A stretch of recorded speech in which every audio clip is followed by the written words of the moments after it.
In a distant galaxy, where countless species roamed across the stars, the Galactic Council stood as the central governing body for thousands of different civilizations.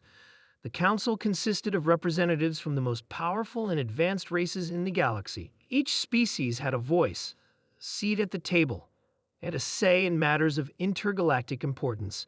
But all that changed when a new, unknown power emerged from a distant corner of the galaxy: humanity.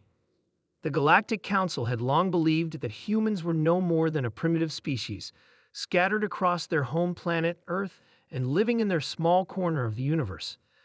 The Council paid little attention to them, focusing instead on the more powerful and technologically advanced races. But all that would change when an unexpected signal reached the Council's headquarters. The message came from a remote region, near the border of known space, and it carried shocking news that would shake the Council to its core. The signal had been sent by a race called the Tharnak, an ancient and wise species that had long been allies of the Council. They reported an alarming discovery. They had come across an abandoned military base, hidden deep in the uncharted territories of the galaxy. Inside this base, they found records and technology unlike anything they had ever encountered before. It was a human-made facility, and the records detailed a covered program that the Tharnak believed could change the fate of the entire galaxy. The program, known only as the Secret Human Super Soldier Program, was an ambitious and dangerous project. It had been developed in complete secrecy by the humans, who had gone far beyond the bounds of what anyone could have imagined. They had engineered soldiers, humans with extraordinary physical and mental abilities that were far beyond normal human limits. These super soldiers were capable of feats that no other species in the galaxy could match. They were faster, stronger, smarter, and more resilient than any known warrior race. The technology behind their creation was unlike anything the Council had ever seen. When the news of the program reached the Galactic Council, it sent shockwaves throughout the entire assembly. How could humanity, a species that had only recently discovered space travel, have developed such a powerful and terrifying program? The Council leaders were shocked, and they immediately called for an emergency meeting to discuss the implications of this discovery. "We must act immediately," said High Chancellor Xalara, the representative of the Vornath, a race of telepathic beings who had ruled over the galaxy for millennia. "If what the Tharnak say is true, then the humans pose a threat unlike any we have faced before. We cannot allow them to become a military superpower." "No one has ever seen this kind of technology before," said Ambassador Crick, a representative of the Selkarians, a race of insectoid creatures with incredible strength. These super soldiers could change the balance of power in the galaxy. "Maybe they already have," replied Zorath, the Tharnak ambassador.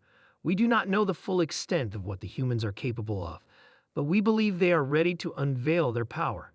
It is only a matter of time before they reveal their soldiers to the galaxy." The Council was in an uproar. Some feared the potential of the human super soldiers, while others were more curious about how they were created and what they could offer the galaxy. But one thing was certain: humanity was no longer a species to be underestimated. Unknown to the Council, the human super soldiers had already begun to make their presence known. The program had been active for several years, and the soldiers had been trained in secret locations across the galaxy. The first public display of their power came when a group of human soldiers arrived on a neutral world called Karana, a planet known for its peaceful nature and rich resources. The Karanians had always maintained a neutral stance in galactic politics, refusing to align with any one faction. But when the human super soldiers arrived, everything changed. The soldiers quickly overwhelmed the planet's defenses, neutralizing any resistance with ease. Their speed, strength, and advanced tactics left the Karanians no chance to defend themselves. Within hours, the human forces had taken control of the entire planet. The Galactic Council was stunned. The Karanians, once a peaceful and powerful civilization, were now under human control. The news spread across the galaxy like wildfire. The human super soldiers had proven themselves to be an unstoppable force. At the next council meeting, the debate intensified. "We cannot allow this to continue," said High Chancellor Xalara. "Humans are taking control of worlds without any provocation. They are becoming a threat to our way of life." But we cannot ignore the fact that they have the power to protect us, said Ambassador Crick. Perhaps we should consider an alliance with them, rather than viewing them as a threat. The council leaders were divided. Some believed that the humans were a new hope for the galaxy, a force that could protect them from the growing instability of the universe. Others feared that the humans were simply too dangerous, and that their super soldiers would bring about the collapse of galactic order. The decision was made to send an envoy to Earth, to meet with human representatives and learn more about the super soldier program. The envoy was composed of diplomats from several major species, and their goal was to understand the true nature of the humans' intentions. When the envoy arrived on Earth, they were greeted by a group of human leaders who seemed calm and collected, yet their eyes betrayed a certain coldness. They were led to a large underground facility where human super soldiers were kept. The soldiers stood in perfect formation, their faces expressionless, yet their presence was imposing. The diplomats could feel the power radiating from them.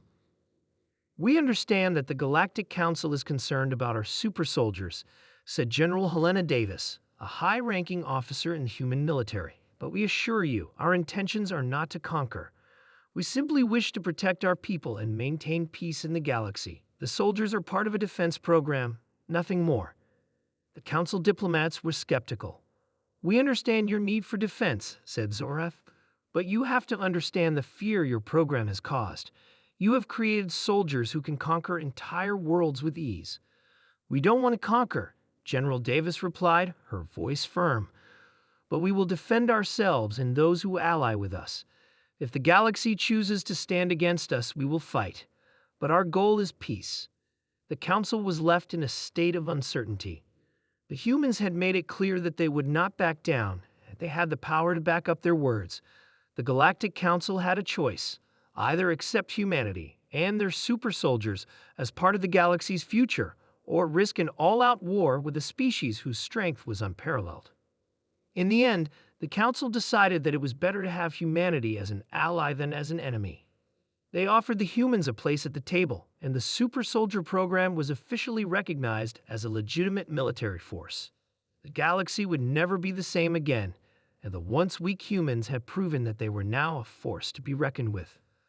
The rise of humanity marked a new era for the galaxy. The Galactic Council would never forget the shock of discovering the secret human super soldier program and the power it held.